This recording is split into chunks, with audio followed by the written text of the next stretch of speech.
আসসালামু আলাইকুম ওয়া রাহমাতুল্লাহি ওয়া বারাকাতুহু। শুরু হচ্ছে আমাদের নিয়মিত আয়োজন দর্শে কোরআন। সুপ্রিয় দর্শক, আজকে আমরা পবিত্র সূরাতুল বাকারার 232 নম্বর আয়াত নিয়ে আলোচনা করব ইনশাআল্লাহ।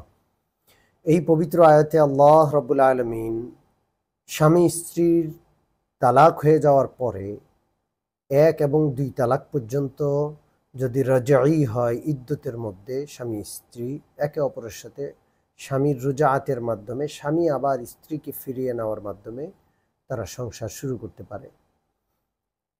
আর যদি ইদ্যত পালন শেষ হয়ে গিয়ে স্বামী রুজাআত না করার ফলে বায়েন হয়ে যায়, 1 এবং 2 তালাক হলে স্বামী পুনরায় বিবাহ করে স্ত্রীকে মোহর দিয়ে আবার স্ত্রীর সাথে সংসার করতে পারে যদি উভয়ে রাজি হয়।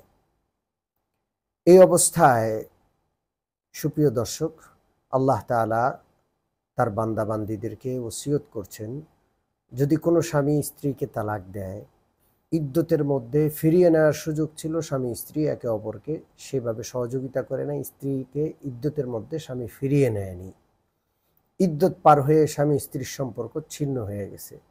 এখন স্ত্রী ইচ্ছা করলে অন্যত্র বিবাহ বসতে পারে, কিন্তু কোনো কারণে স্ত্রী আবার পূর্বের স্বামীর কাছে আসতে চায়, পুনরায় নতুন করে বিবাহ বন্ধনে আবদ্ধ হয়ে সংসার করতে চায়। মহান আল্লাহ রাব্বুল আলামিন এই প্রেক্ষাপটে কোনো মানুষকে ওই স্ত্রী পুনরায় প্রথম স্বামীর কাছে বিবাহের মাধ্যমে আসতে চায়, এই ক্ষেত্রে বাধা দিতে নিষেধ করেছেন।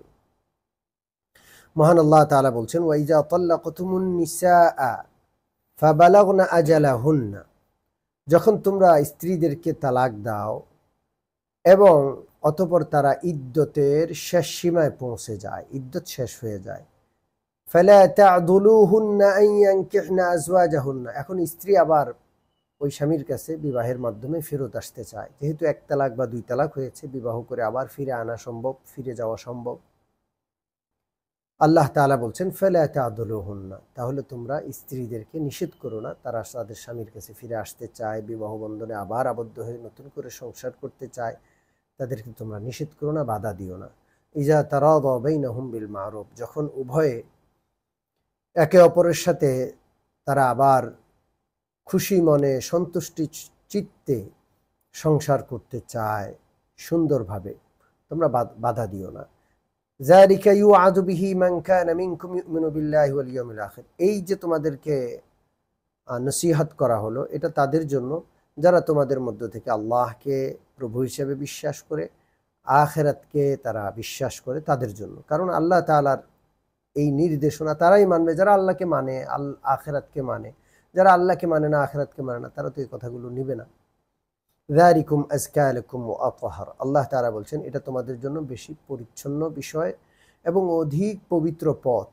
আল্লাহু ইয়ালামু ওয়া আনতুম লা তা'লামুন, আর মহান আল্লাহ তাআলা জানেন, তোমরা জানো না। মূলত এই আয়াতটি নাজিল হয়েছে একটি ঘটনার পরিপ্রেক্ষিতে।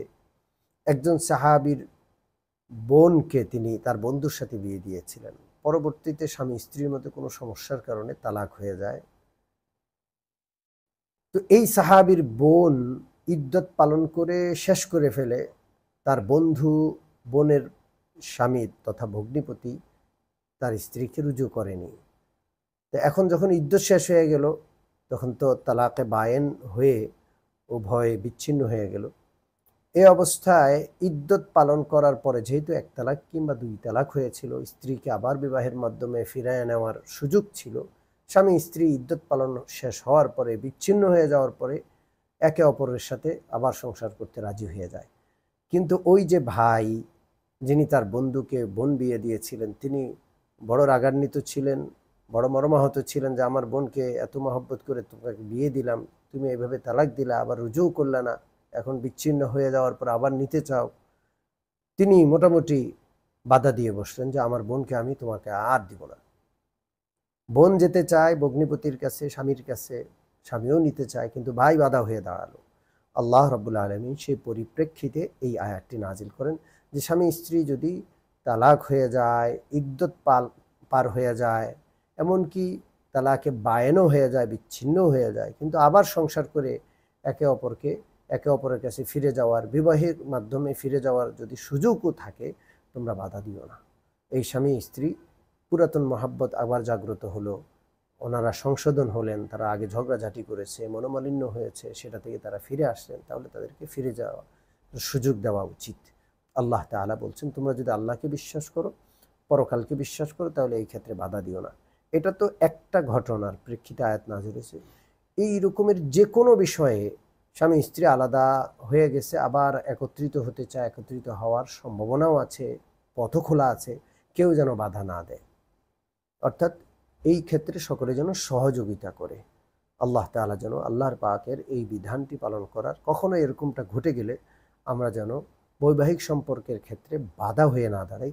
বিবাহের ক্ষেত্রে বাধা না হওয়া উচিত, অবৈধ সম্পর্কের ক্ষেত্রে বাধা হওয়া উচিত, অবৈধ সম্পর্ক বাধা প্রাপ্ত হওয়া উচিত। বৈবাহিক সম্পর্কে কখনো কোনোভাবে বাধা না দেওয়া উচিত। আল্লাহ তাআলা আমাদেরকে বিষয়টা স্মরণ রাখার এবং কার্যে পরিণত করার তৌফিক দান করেন। আমিন। আসসালামু আলাইকুম ওয়া রাহমাতুল্লাহি ওয়া বারাকাতুহু।